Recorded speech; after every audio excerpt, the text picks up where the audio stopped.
Hello friends, welcome to the next class of how to learn English. आज हम narration का अगला rule करने जा रहे हैं, डायरेक्ट इनडायरेक्ट स्पीच का। Optative sentences. ऑप्टेटिव सेंटेंसेस होते हैं जिसमें हम कोई अपनी इच्छा बोलते हैं या किसी के प्रति कोई प्रार्थना होती है।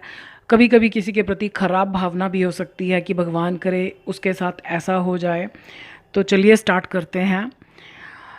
ही सैड टू रेनू, उसने रेनू से कहा, मे God bless you with success. भगवान आपको, भगवान जब भी कोई चीज़ देते हैं तो उसको देने के लिए गिव नहीं आता। ब्लेस मीन्स होता है जैसे कृपा करना। सो मे गॉड ब्लेस यू, तो भगवान दें या कृपा करें किस पर? आप पर। और ब्लेस के साथ क्या चीज़ दें? हमेशा विद आता है। So may God bless you with success, भगवान आपको कामयाबी दें। नरेशन का एक रूल ध्यान रखिएगा कि ये अंदर वाला सेंटेंस कैसा भी हो, हमको इसको सीधा सेंटेंस बनाना है। तो अब आप देखो इसको सीधा कैसे बनाओगे। ये है मे गॉड ब्लेस यू, तो ये जाएगा गॉड मे ब्लेस यू। ये काम आपको फाइनल लिखने से पहले बना के रखना चाहिए ताकि गलती ना हो। जैसे मैंने यहाँ पर ऐसे ही रफ काम में लिख दिया। अब यहाँ पर सैड का क्या होगा? ये जब भी मे गॉड आएगा तो यानी वो प्रार्थना कर रहा है। सो ही प्रेड। अब यहाँ पर तो रेनू था, हमने क्या करा, ये इसको यहाँ से निकाल दिया क्योंकि ये अंदर यू जो है वो इसी को कह रहा है। तो हम कोई भी अगर नाम दिया है तो वो उसको अंदर यू की जगह लिख देंगे, बाहर नहीं लिखेंगे, क्योंकि प्रार्थना तो भगवान से की जाती है। तो ही प्रेड दैट। अब हमने देखो यहाँ पर सिंपल बना के रखा और यहाँ पर दैट आएगा क्योंकि अब हमारे पास पूरा सेंटेंस है। So that God might. Might क्यों करा? क्योंकि हमारा बाहर पास्ट टेंस था। माइट फर्स्ट फॉर्म रहेगी ब्लेस। अब ये यू की जगह हम रेनू लिख देंगे। तो ध्यान रखिएगा कि जब भी किसी के प्रति प्रार्थना की जा रही है, इच्छा की जा रही है, तो यहाँ पर व्यक्ति लिखने की ज़रूरत नहीं। अंदर जो यू लिखा उसकी जगह पर हम इसको लिख देंगे, बाहर से हटा देंगे। सो ही प्रेड दैट, ये हट गया। गॉड, ये मे का might first form, bless Renu with success और फुल स्टॉप, सब कॉमा साइन ऑफ एक्सक्लेमेशन सब कुछ हटा देना है। Father said to Sanjay, may you win the first prize. Father ने कहा संजय से, मे यू विन। अब एक चीज़ और, हम हिंदी में हमेशा कहते हैं भगवान करे ऐसा हो जाए, लेकिन इंग्लिश में कभी तो हम गॉड लिखते हैं, कभी हम नहीं लिखते। अब ये कैसे पता चलेगा? हमेशा वर्ब के पास जाओ। जीत जाओ, कौन जीत जाओ? तुम। तो जब इसके कौन का जवाब कोई व्यक्ति है तो हमको गॉड लिखना नहीं, लेकिन यहाँ पर भी गॉड अंडरस्टूड है। So father said to Sanjay, may you win, भगवान करे तुम जीत जाओ द फर्स्ट प्राइज, पहला इनाम। तो यहाँ पर वो विश कर रहे हैं, इसमें क्योंकि गॉड नहीं लिखा तो विश, यानी उन्होंने कामना की। अब यहाँ से इसको हटा देना है, जो अंदर यू है उसकी जगह हम संजय को लिख देंगे। एंड इसको सिंपल तो हमने करना ही करना है। मे यू का क्या करना है, इनको दोनों को उल्टा कर दो, यू पहले मे बाद में। सो फादर विश्ड, अगर गॉड है तो प्रेड, और अगर गॉड नहीं है तो विश्ड, और उसके बाद दैट यहाँ से करना है ना यू से, तो यू की जगह हमने संजय लिख दिया। संजय मे का माइट, ये फर्स्ट फॉर्म ही रहेगा, might win the first prize, full stop. They said, उन्होंने कहा, मे गॉड प्रोटेक्ट अस, भगवान, प्रोटेक्ट मीन्स रक्षा करना, बचाना, भगवान बचाएं किसको? हमें, फ्रॉम ऑल द डिज़ास्टर्स, सारे महाविनाशों से, विपत्तियों से, जो बड़े बड़ी दुर्घटनाएं होती हैं प्राकृतिक, जैसे अभी भूकंप आया तुर्की में। सो दे प्रेड, अब क्योंकि भगवान से कहा जा रहा है, सो they prayed that may God, अब इसको उल्टा करना है। सो गॉड माइट फर्स्ट फॉर्म ही रहेगी, प्रोटेक्ट। अब ये अस किसने कहा? इन्होंने कहा, तो इनके लिए हम क्या लगाएंगे? देम। अगर हमने अस का अस ही रहने दिया तो मतलब हम अपनी बात करें, हम तो इस सेंटेंस में है ही नहीं। So they prayed that God might protect them from all the disasters.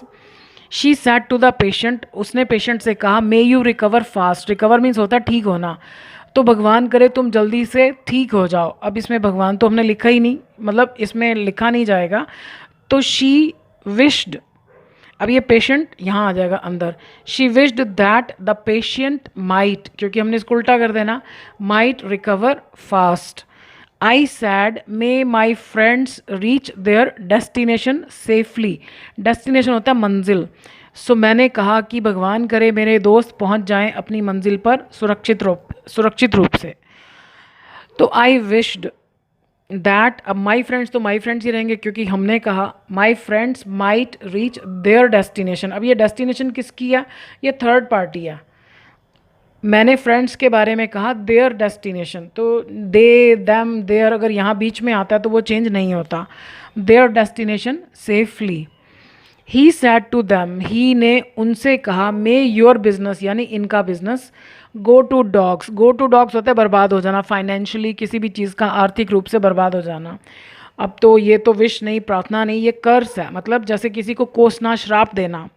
So he cursed them, यहाँ पर हम लिख सकते हैं कि किसको कर्स किया, किसको श्राप दिया। ही कर्स्ड दैम, नहीं भी लिखोगे तो चलेगा। ही कर्स यानी उसने श्राप दिया। दैट योर बिजनेस, इनको कह रहा है तो देयर बिजनेस में का क्या हो जाएगा, माइट गो टू डॉग्स। वैसे किसी को कर्ज करना नहीं चाहिए, क्योंकि जो कोई बुरे कर्म करता है तो भगवान उसको उसका फल ज़रूर देते हैं। He said to the teacher, उसने टीचर से कहा may I sit near the board and copy the words. अब आप देखिए ये सारे सेंटेंसेस मे से शुरू हो रहे थे, तो हम कई बार बेख्याली में गलत जवाब दे देते हैं। अब आप देखो पीछे क्वेश्चन मार्क है, इसमें वो साइन ऑफ एक्सक्लेमेशन नहीं है कि भगवान करे ऐसा हो जाए। ये कह रहा है, परमिशन मांग रहा है, may I sit near the board, मैं बोर्ड के नज़दीक बैठ सकता हूँ, एंड कॉपी द वर्ड्स, और वर्ड्स को कॉपी कर सकता हूँ। तो ही आस्क्ड, अब यहाँ पर प्रे या विश नहीं आएगा, ही आस्क्ड द टीचर। अब जब भी कोई किसी से सवाल पूछता है तो यहाँ पर इफ़ या वेदर आता है। वेदर मोस्टली तब आता है जब यहाँ पर नेगेटिव क्वेश्चन हो या हमें पहले से ही उसके आंसर का आइडिया हो। नहीं कोई आइडिया तो इफ़, हमें नहीं पता कि टीचर हाँ कहेंगे या ना कहेंगे। सो इफ़ ही, ये आई किसने बोला था, इसने बोला था, तो if he might seat near the board and के फ़ौरन बाद वही फॉर्म होनी चाहिए जो पहले है, तो फर्स्ट फॉर्म ही आएगी एंड कॉपी द वर्ड्स। नीचे वाला सेंटेंस शायद ठीक से नज़र नहीं आ रहा होगा आपको, एक मिनट।